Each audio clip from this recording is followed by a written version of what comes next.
Bismillahirrahmanirrahim. Assalamualaikum warahmatullahi wabarakatuh. Perkenalkan, nama saya Nurmayanti Simamora dari Prodi Vokasional Informatika 1A.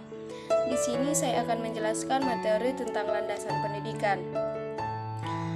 Pengertian dari landasan pendidikan adalah usaha, sadar, dan terencana untuk mewujudkan suasana belajar dan proses pembelajaran agar peserta didik secara aktif mengembangkan potensi dirinya untuk memiliki kekuatan spiritual keagamaan, pengendalian diri, kepribadian, kecerdasan akhlak mulia, serta keterampilan yang diperlukan dirinya dan masyarakat. Fungsi landasan pendidikan sehingga dapat disimpulkan bahwa fungsi pendidikan mencakup bahwa poinnya adalah 1.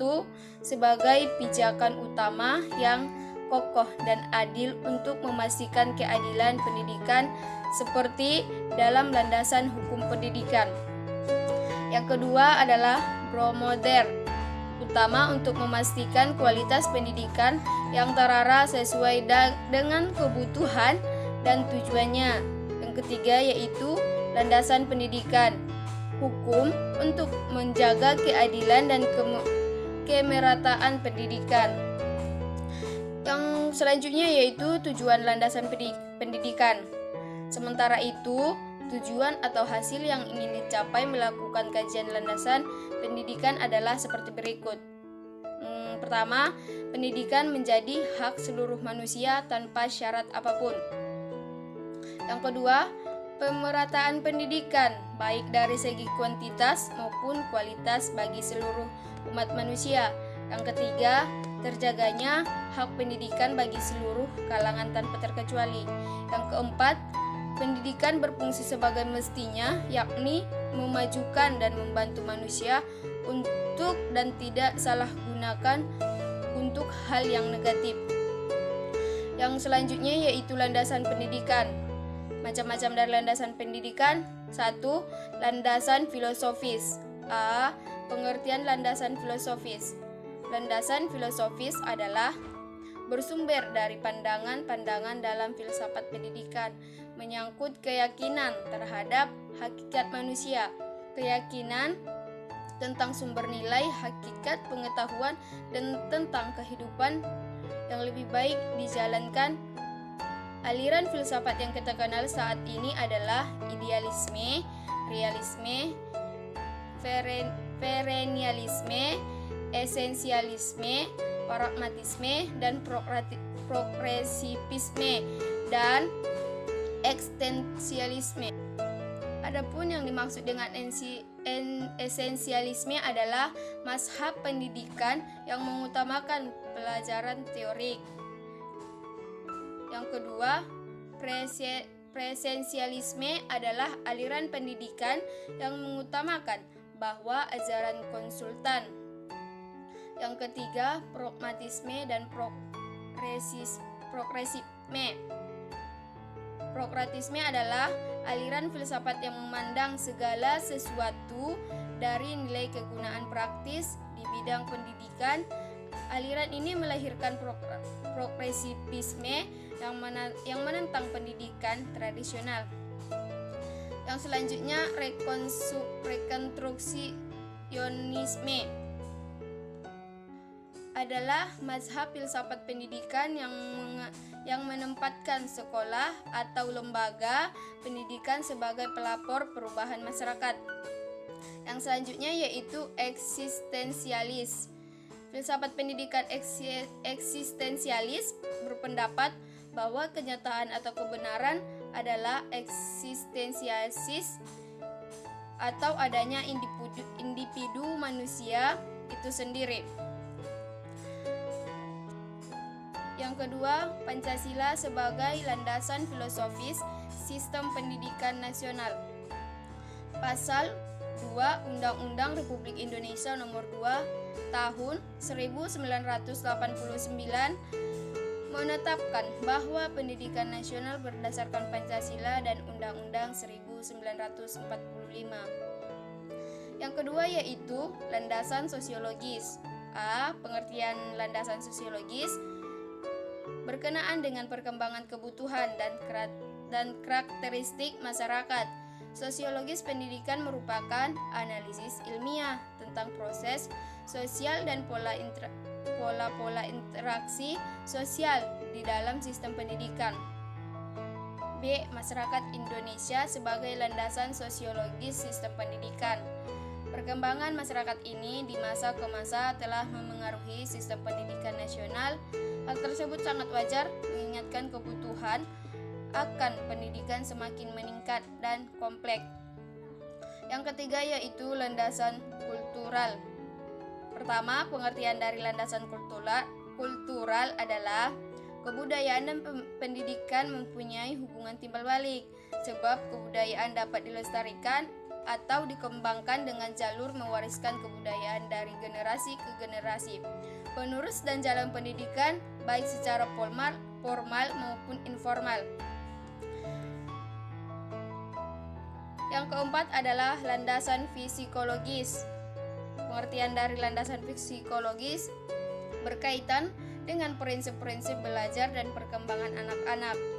Pemahaman terhadap peserta didik, utamanya yang berkaitan dengan aspek kewajiban, merupakan salah satu kunci keberhasilan pendidikan.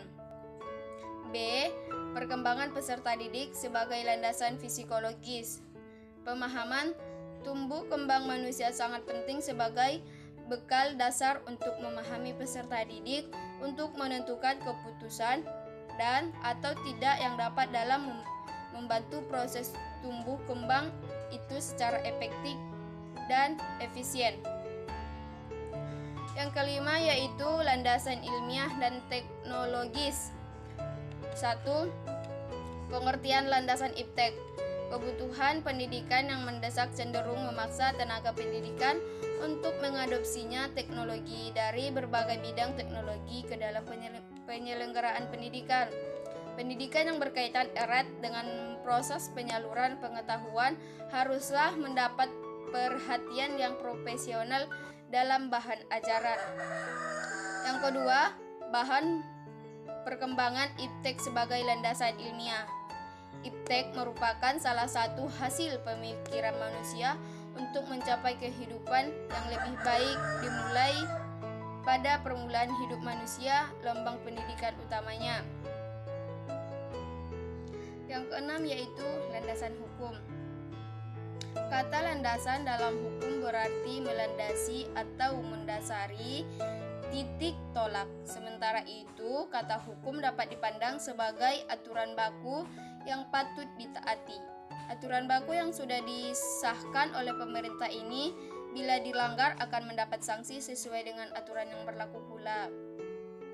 Landasan hukum dapat diartikan peraturan baku sebagai tempat terpijak atau titik tolak dalam melaksanakan kegiatan-kegiatan tertentu dalam hal kegiatan pendidikan. Yang ketujuh yaitu landasan sejarah. Sejarah adalah keadaan masa lampau dengan segala macam kejadian atau kegiatan yang dapat didasari oleh konsep-konsep tertentu. Sejarah pendidikan di Indonesia sudah ada sebelum negara Indonesia berdiri. Sebab itu, sejarah pendidikan di Indonesia cukup panjang. Pendidikan itu adalah sejak zaman kuno, kemudian diteruskan dengan zaman terpengaruh agama Hindu dan Buddha. Zaman terpengaruh agama Islam, pendidikan pada zaman kemerdekaan. Yang kedelapan adalah landasan sosial budaya. Sosial budaya mengacu kepada hubungan antar individu, antar masyarakat dan individu secara alami. Artinya, aspek itu telah ada sejak manusia dilahirkan. Sama halnya dengan sosial aspek budaya, ini pun sangat berperan dalam proses pendidikan. Proses sosial dimulai dari interaksi sosial. Dalam proses sosial itu selalu terjadinya interaksi sosial. Interaksi dan proses sosial didasari oleh faktor-faktor berikut. 1. Imitasi. 2. Sugesti. 3. Identifikasi. 4. Simpati. Asas-asas pendidikan adalah Asas pendidikan merupakan suatu kebenaran yang menjadi dasar atau tumpuan berpikir baik pada tahap perancangan maupun pelaksanaan pendidikan. Di antara asas tersebut adalah asas Tuturi Handayani, asas belajar sepanjang hayat, dan asas kemandirian dalam belajar. Yang pertama kita akan membahas tentang asas Tuturi Handayani. Sebagai asas pertama, Tuturi Handayani merupakan inti dari sistem Among perguruan. Asas yang dikumandangkan oleh Ki Hajar Dewantara ini kemudian dikembangkan oleh Dr. Andus RMP Sostrekartono dengan menambahkan 2 simboyani lagi. Yang kedua yaitu asas belajar sepanjang hayat. Asas belajar sepanjang hayat merupakan sudut pandang dari sisi lain terhadap pendidikan seumur hidup. Kurikulum yang dapat merancang dan diimplementasikan dengan memperhatikan 2 dimensi, yaitu dimensi vertikal dan horizontal. Yang ketiga yaitu asas kemandirian dalam belajar. Dalam kegiatan belajar mengajar, sedini mungkin dikembangkan kemandirian dalam belajar itu dengan menghindari campur tangan guru, namun guru selalu siap untuk ulur tangan bila diperlukan. Perwujudan asas kemandirian dalam belajar akan menempatkan guru dalam peran utama sebagai fasilitator dan motivator. Salah satu pendekatan yang memberikan peluang dalam melatih kemudian belajar peserta didik adalah sistem CBSA, cara belajar siswa aktif. Cukup sekian penjelasan dari saya. Terima kasih. Wassalamualaikum warahmatullahi wabarakatuh.